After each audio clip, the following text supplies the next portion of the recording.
We'll now proceed to initiate. Be welcome to this annual conference of the 2021 with the participation of the presentation of Dr. Tamar Fuhrmann from Columbia University. To begin this conference, this lecture, we will turn over the microphone to Dr. Lera Munoz, who is the Executive Director of the Omar Dengo Foundation and who has some welcome words and some instructions for you. Doña Leda, the microphone is yours. Thank you, Eduardo. So good afternoon, everyone who is with us today. So many from so many different parts of the world, so that we're really so excited, very excited. This year, we want to continue the annual tradition with this Omar Dengo Foundation, with this virtual alternatives. And this is a tradition that has more than 25 years of offering high-level lecturers to talk with us about current issues, of urgent issues, and in this very dynamic and exciting world of incorporation of technologies to support ours. Today, Dr. Fuhrmann Tamar is with us. She is a very researcher, dear colleague, whose researches and proposals of education models based on technologies and on the vision proposed by Signard Puppet that makes us passengers of the same journey. And so Puppet being the great godfather of the national educational computer science that the foundation develops, known as CRONI, together with the Ministry of Public Education for more than 30 years. And that was initiated with them, that genius mathematical educator, pioneer of artificial intelligence, charismatic inventor, and until his last day with a soul of a naughty child. So Dr. Fuhrmann represents a new generation of brilliant researchers who embraced with passionately the ideas of Puppet, and they enhance them every day with a fresh view of those who were born or who from a very early age have lived with and operated in a world that Puppet already envisioned. Tamar is a senior researcher in the Teachers College of Columbia University in New York, where she steers studies and research in the laboratory of transforming learning and in another department, I'm sorry. So this is different ways of integrating STEM and constructionist activities in curriculum. They are leading several international research projects, leading training, also workshops in different parts of the world, and developing STEM curricular units with the interest of promoting a constructionist culture in schools.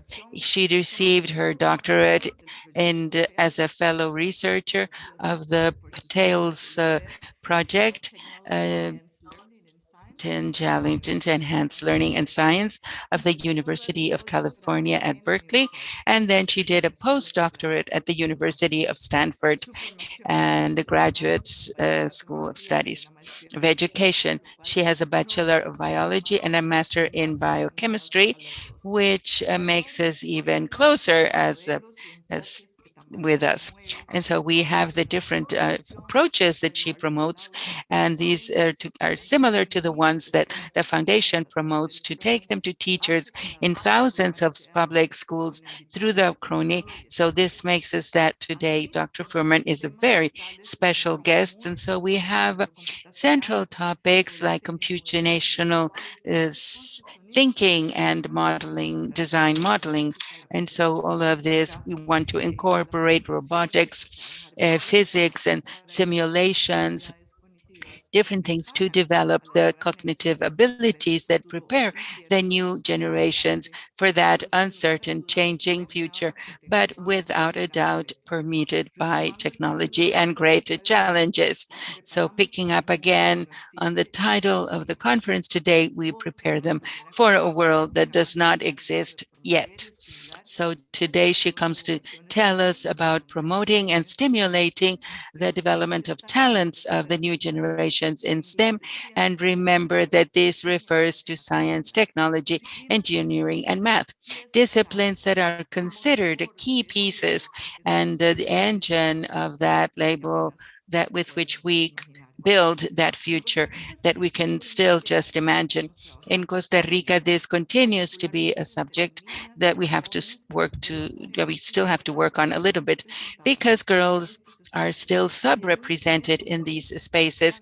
And even at this time, beginning their education in university majors or technicals, they are still a minority. So although constructionism is included in teacher training in many of the teacher majors in education majors in the countries, taking this to the classroom and to do this, to have a teaching congruent with this approach is still lacking in many of our schools. So it is not something strange that this is taught in the education majors only as a theoretical basis. This was why we thought it was so valuable to have this conversation with Dr. Fuhrmann, so that teachers, authorities, scientists, and things that they can identify alternatives that are relevant to implement this valuable approach. So without further ado, I invite you to take over the microphone and share your rich experiences and the many knowledge, experiences that you're bringing to us, and on behalf of the foundation and my own. So we welcome you and we congratulate you for your continuous excitement to accompany with this. It was not easy. We have been talking about this for a long time, but welcome now today. Okay, thank you so much, Lida and Eduardo. I'm going to share my screen for a second just to start. Let's see if you can see my screen. Yes, we can see your screen. You can take it away. Okay. So hola and buenas tardes, everyone. I want to start with this to share with you a more personal thing about myself that Lida didn't share. So for the past few years, my brother has lived with his family in Monteverde. And in this picture, you can see my nephew and my niece. My niece was native born in Costa Rica. She's a tica. So I'm very passionate about children, and probably that's why I chose to be an educational researcher. But specifically now, I have a personal interest in education in Costa Rica. I'm very happy that you invited me. So today I will talk about how to teach STEM for the world that doesn't exist yet. And many things happened in the past decade, and it have a huge impact on education. If we want our kids to be able to do well in the world that does not exist yet, we have to radically change how children learn, and specifically how they learn STEM. So I will first talk about some elements that impact STEM education, and will present example of STEM's activity that we developed, implemented, and studied with real students in terms to change education. So we are living in an amazing, wonderful time. The world is extremely changing. Looking only at this 3 months period of time, I look back for September, we see that people are flying to space. Here you can see Inspiration 4, which is the world's first all-civilians crew with a mission to complete 15 orbits around Earth in 3 days. The world is preparing to make space travel with civilian this September. In October, Amazon ordered 1,000 autonomous truck driving system from an AI startup. Amazon packages will not get delivered to you by people anymore. They will get by robots. And in November, and you probably know that already, a medicine was invented to help cure this terrible disease that we all suffer from in the past 2 years. We discovered the vaccination for COVID in record time, and epistemology has become everyday things that we all discussed. So everything is changing so quickly. But we're still teaching kids long division, math multiplication at school. We ask them to memorize things and work individually, following instructions. In 2021, kids still sit most of the time in front of a teacher in schools, listening to lectures and reading textbook, very much like in the 19th century. So there are many factors that impact STEM education, and I will talk about four important ones. The workforce and cultural change, new tools that are being developed, policymakers that put together national standards and becoming part of school curriculum, and progressive pedagogies that are based on research done in universities. We need to take advantage of those factors today. We are living in the right moment where all of those elements that impact education are ready. They're ready for us to use. We just need to use them. So if we want to make change in STEM education, this is a great time. The workforce, for example, is changing dramatically. Don't be scared of this, the graph, I will explain. So it's changing dramatically. Many jobs will be replaced by a computer and will be automated, like the truck that I mentioned before with Amazon. This wonderful graph is showing jobs that will be automated by AI. Jobs that are most likely to disappear in the future. For example, truck driver that will be disappear. You can see in the right side, the jobs that will most likely to be disappeared. And you can see here the truck drivers, the yellow little bubble here. But there's also jobs that are least likely to be automated and will stay.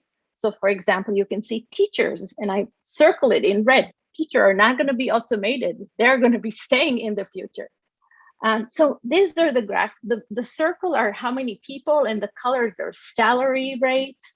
So we're not going to look at that, but you just like look at that and see that there are cashier and waiters and retail sales, and everybody are going to be automated. You already see that in supermarkets. And also many new jobs are appearing too. Things like, probably you heard about, platform developer, UI and UX developer and designer, social media expert, big data architect, and even cloud specialist. Can you imagine a kid telling his parents, I want to be a cloud specialist when I'll grow up? So if we don't train kids to the words new jobs, to the word that does not exist yet, they will not be prepared. We need to focus less on content, but more on skills and practices. We need to teach them to be active learners and engage in hands-on projects that will make them solve problems, think, create, be curious, and critical thinkers.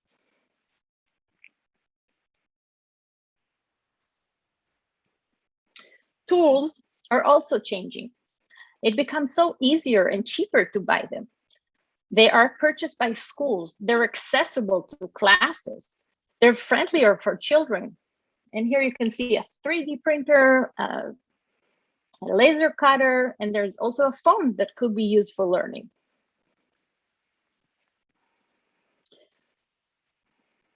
Many countries' national standards in the past decade have changed too, and including scientific practice and engineering skills that are relevant to the new world. For example, in the new US, the next generation of science standard, in Canada, in Finland, there are new standards that are much aligned with the new world. For example, the skill to ask questions, the skill to develop models. In Finland, there isn't even something called motivation and joy for learning. Can you imagine? In the curriculum, the motivation to learn. And also you can see in British Columbia, there are big ideas rather than look at details and content. Those standards become core component of school curriculum. And of course, the pedagogies like constructionism that was developed by Seymour Papert in the picture right here, professor at MIT and presenter at the Omar Dengo Foundation annual meeting in Costa Rica many years ago. So thanks again for having me now in this presentation. So also constructionism can also support the change in STEM education, being more aware of the fact that students are not container to spill knowledge into their brain. and that content does not need to be memorized by kids anymore. Children construct new knowledge by constructing physical objects, ideas that focus on learning by doing, solve problems with project-based learning approaches, develop skills and practices using tools for children to build things, create and design collaboratively together, learn interesting and relevant things aligned with what big people are doing in the actual world. And now I'm going to stop for a second, and after Eduardo will remind you how to translate things, I will go back to my example and show you some example in the curriculum that are kind of trying to make a change in education. So now I would like to give you some examples of curricular activities. Those are real activities that we use with kids in the classroom. All of them are implemented in classes within the constraints and limitation of schools, and were tested with real students, with real teachers. We also did some research results that I will share with you. For many, many years, I have been attending schools and classes. So I work at the university, but once a week, and it's actually happening. Once a week, I go to school every week so that I will stay grounded in the school. And I want to know what the school need and understand the challenges, the limitations the teachers go through. So this is, I think, helped me stay aligned with what is happening. And I love children, so I get to see them every week, which is really nice. So the first example that I'm going to share with you is the liquid handling robot unit. In real science lab, you don't get to see people mixing materials manually anymore. Most labs today are operating with robots in an automated way. They use robots to conduct complex experiments. For example, filling 10,000 wells under the microscope and handling liquid for large-scale experiments. So now there are many automated tools available for science. And on top of learning the content, the science, scientists need to learn to operate those and sometimes program those tools. So I'll share with this a little video. So in a can you see it? Yeah. So in the 3 years project, we designed perfect. So in a 3 years project, we designed a low-cost robot that students can program and operate using block-based language. And we call it the liquid handling robot. We brought a few of those, I think 15 of those. We did it with laser cutter and we made them ready for school. The project is aligned with workforce reality, how scientists really work in a lab. Now I'm going to share with you the curriculum sequence of what we did in the class with 25 kids in 6th grade in their classroom with their teacher. Introducing the automated idea of science lab, we did asking kids to design a pseudocode to learn how to give instruction to a robot, and then having them operate the robots to conduct an experiment to test pH of a swimming pool water. So the research goal of this was to use, for us to use and explore student learning while they combine computational thinking, computer science, science, and engineering. 3 topics. And here you can see them in the school working in groups. You see the computer and the robot. So the first thing we did was ask kids to put colored water inside the 96 mini well plates. These are plates used in labs. We provided to them, and we asked them to do this manually without the automation system. So they will be challenged, will see the challenges and the advantages of having program automated system to do this work.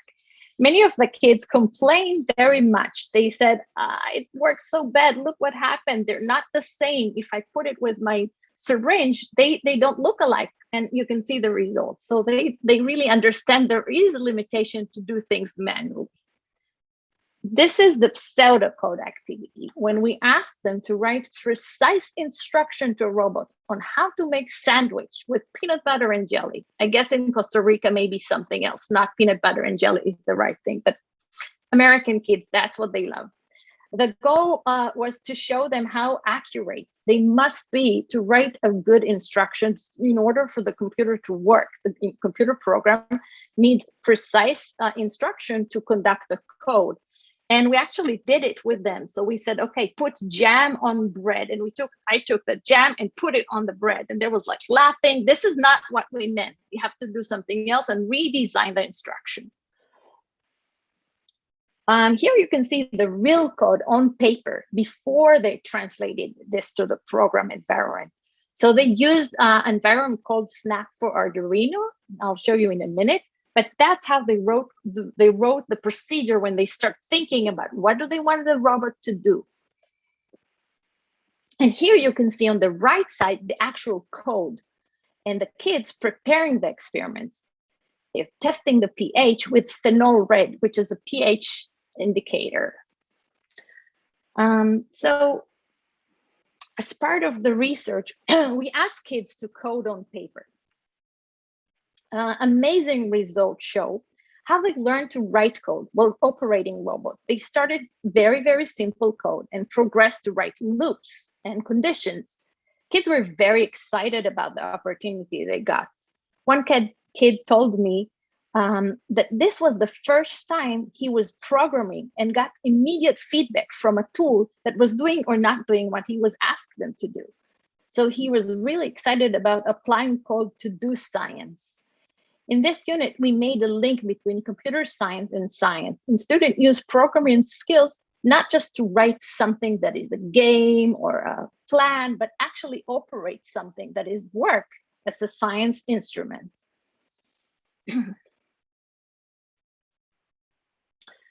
I would like to talk about the second example. And this example is one unit that is teaching about conduction, heat transfer, as part of a large project that we've been working on many, many years with Professor Paulo Blichten. It's the bifocal modeling approach. So this approach aimed to connect between scientific experiment and modeling, and to have students learn science in an authentic way, not learn about science like you usually do, but do science to learn, as scientists do. So do you remember your lab experiment at school? Maybe write in the chat if you remember something about physical experiment in your school, or raise your hand. Yeah, raise your hand is the best way. Raise your hand if you remember something. So in most traditional science classes, you get a textbook or computer model to learn about the theory. And then on another day, on another different space, maybe in another time, sometimes in the lab, you get to conduct an experiment. The teacher gives you a procedure or a list of instructions telling you exactly what to do. And you have to mix material and conduct an experiment, something like a cake recipe. So you're usually not sure if this is something that is connected to something you were learning at this class about the theory, or is it something else? Not really, doesn't ring a bell sometimes. And the theory and the experiment that you do is mostly disconnected. So in the bifocal modeling approach, we're trying to connect them. This approach is an inquiry science learning approach that challenges students to design and compare in real time physical experimentation with virtual models. So students conduct a physical experiment, let's say about diffusion of ink in water, and they are asked to design a computer model to explain what is happening in this beaker, what is going on. After that, they validate the model they designed with the data from the experiment side by side. So the model does not only prove the correct answer, but is actually serve as a tool to think with and explore the phenomena. Similar to what scientists do when they explore a phenomena by conducting an experiment and designing a model to explain what is happening.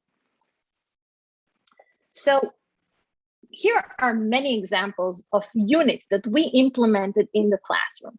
We did many units, and I'm not going to talk about all of them because it will take hours. But these are some for different age group, for different topics. For example, learning about oil spill and how to clean the ocean with 11th grade in high school, or learning about bacterial growth for 9th grade, learning about climate change in elementary school, and many of those. And right now, I will show one specific example of one unit on the topic of heat transfer conduction and the research around it.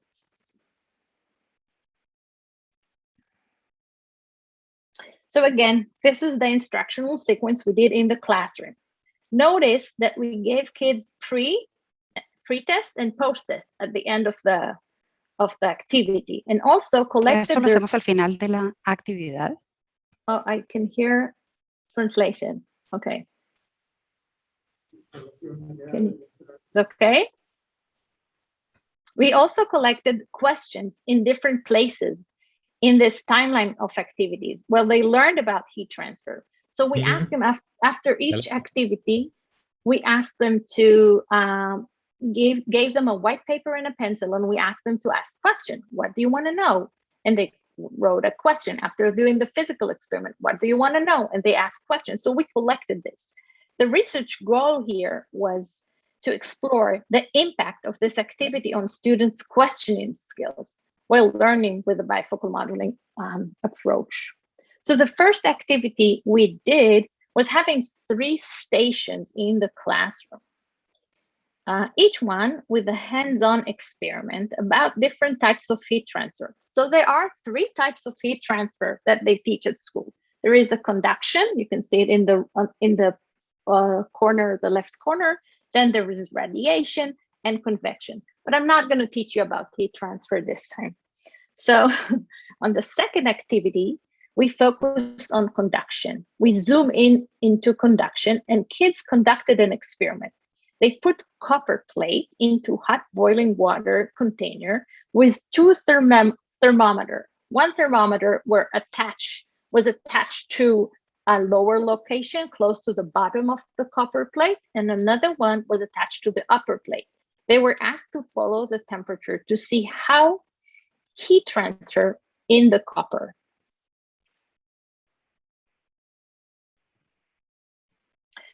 Children were asked to design a paper model that explained the experiment.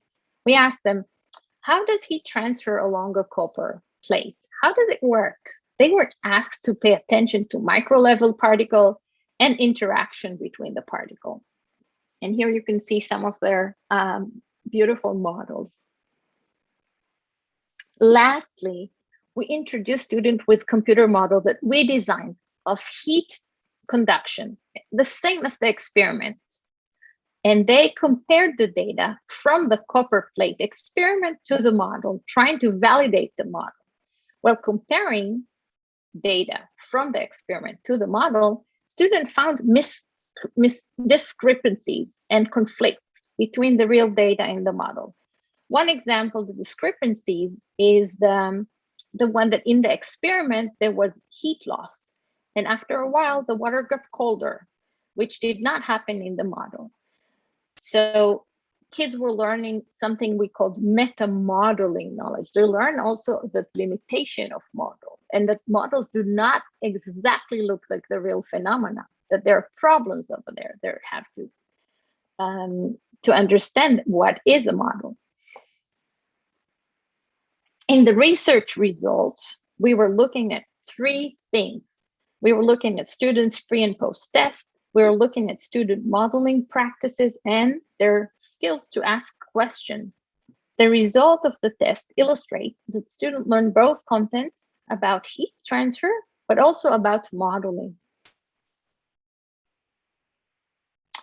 When we were looking at their modeling design practice, students progressed after activity from artistic drawing. You can see in the pre-test, adding shade, very beautiful, but not so much relevant to the scientific experiment. And to drawing of models with micro-level explanation, presenting molecules, particles, and text to explain the work that they're doing in their post-test. And regarding looking at questioning skills, so questioning skills is very important. Previous studies show that questioning skills are decreasing when kids are growing. So when kids are young, they always ask questions, especially if you have in your house a child which is 5 years old or even less. They ask so many questions. They want to know everything. They're very curious. But then after going to elementary school and even later, they ask less questions. And you can see that in middle school, almost nothing. They don't ask anything. So we were trying to see, we focused on investigating how many questions kids were asking and also what type of question they asked. So if you look at the blue graph over there, you can see that the total number of questions throughout the 4 activity increased. Questions were accumulating in total. Specifically, you can see the yellow graph, which is wonderment question. So we defined wonderment questions as questions about scientific content that are not only scientific, but looking at the mechanistic and reasoning and the process that were not part of what we taught in the classroom, something that shows curiosity. For example, you can see the wonderment question where do molecules have molecules inside them? Or what if you use ice cold water in the container, not hot water? Will the copper be also conductive? Does the heat go through the metal or on the metal? Those type of questions were the wonderment question. And we also looked at procedural question about the procedure, and we saw that they are increasing in day 2 when they did the experiment, and also questions that are regarding to modeling. And those were increasing at the day when we did modeling. So that was interesting.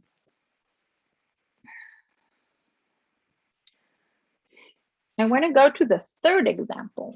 Now, I would like to introduce you to something new. So this is a collaborative project that we are conducting with MIT and Berkeley. This project is a 3-year project that investigates how computational modeling can be made a sustainable practice across middle school classroom through design and research. And this was an NSF grant that we just received last year. It was rewarded and we were very happy and excited. And I'm going to show it to you.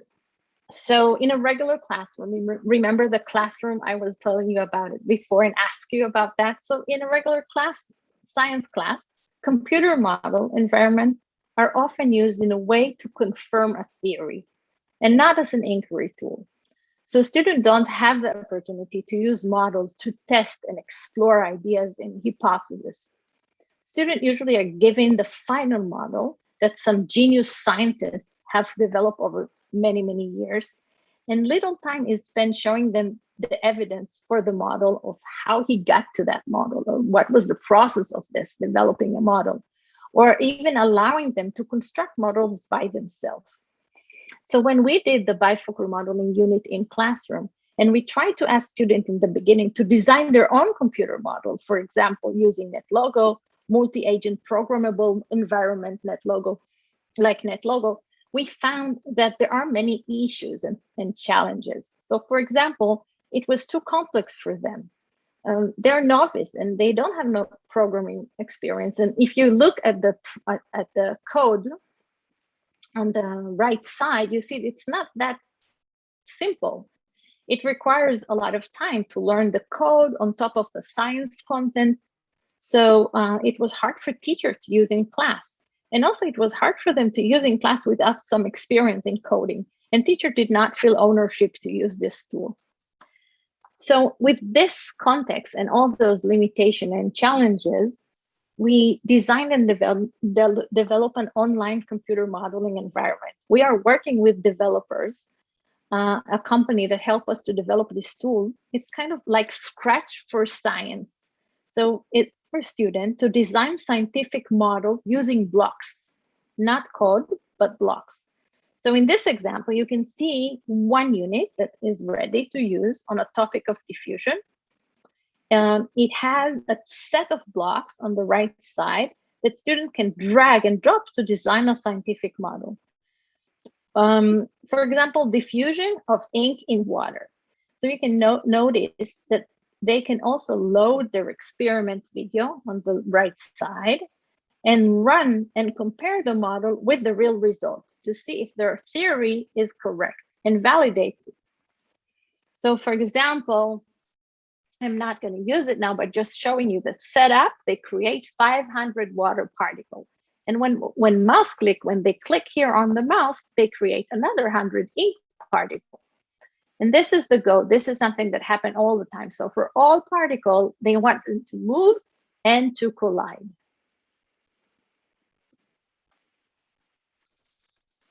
So each block was designed to embed a set of commands that performed a specific key procedure related to diffusion. The idea was that rather than spending time dealing with the complexity of the code, students could focus on testing and refining their ideas about the mechanistic of diffusion while designing a model.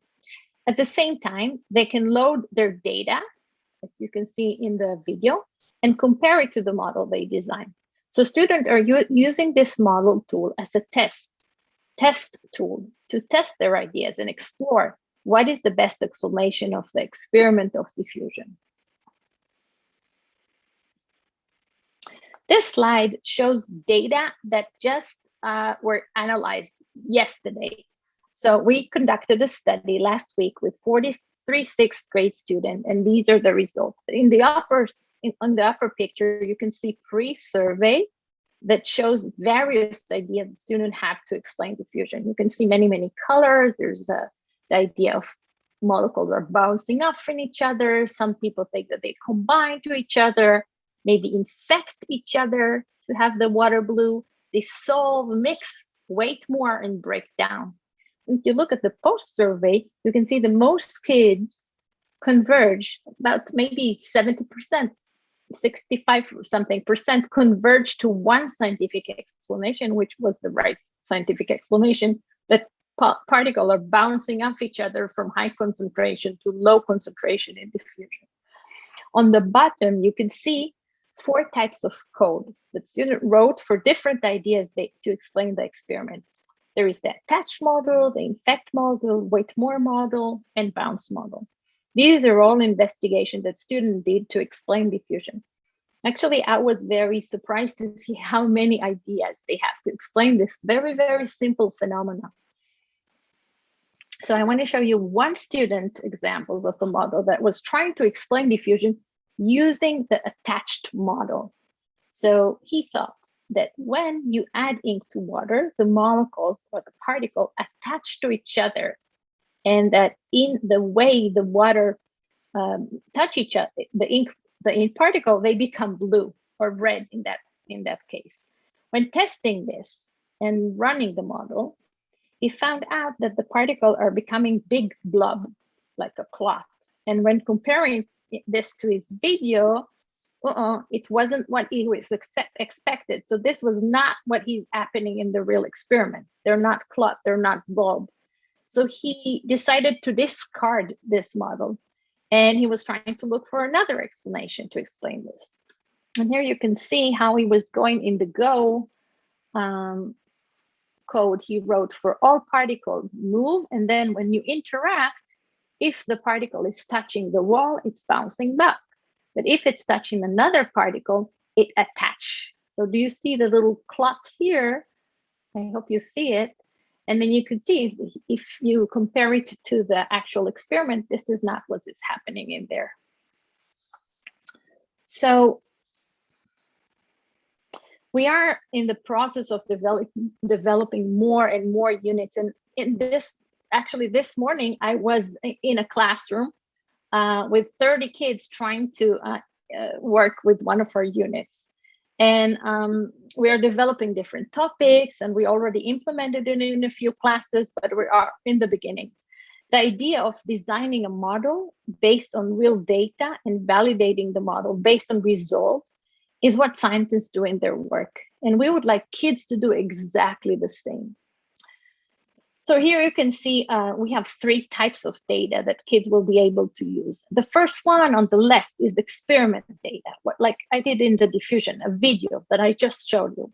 The second one will be public data. For example, data from pandemic or data about fire spread in California, or there's a lot of fire here.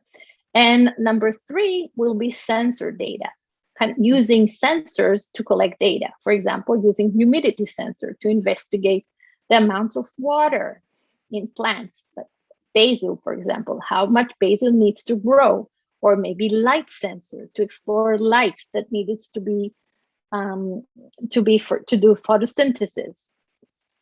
So these are the data that we are going to use later in our units.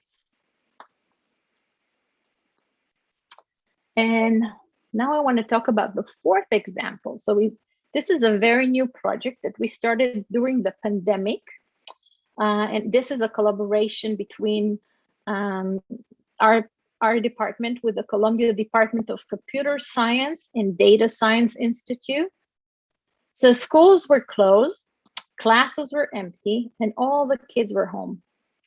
And we found out that many households in different areas and countries do not have internet connection. We probably experience in Costa Rica too. So no Wi-Fi, and kids cannot learn at all. So, however, many kids have phones and data plans. This was a little surprising for us, but actually this is true. Or their parents have a phone and data plan. So we decided to use the phones, the mobiles, as a learning platform. And we developed this SMS Plus. We called it Science Messaging System.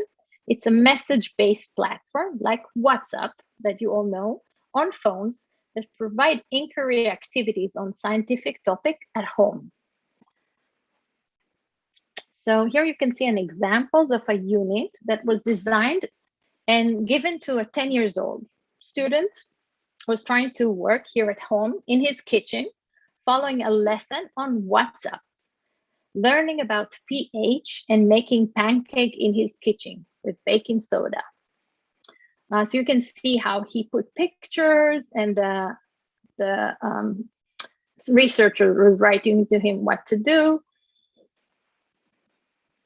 And moving to the next step in this project, moving forward, we are trying to do with some collaboration with 2 computer science professors, and we're planning to design augmented reality on top of another layer on top of what we did with WhatsApp. That's why we're going to help students not only conduct an experiment, but see science around their home.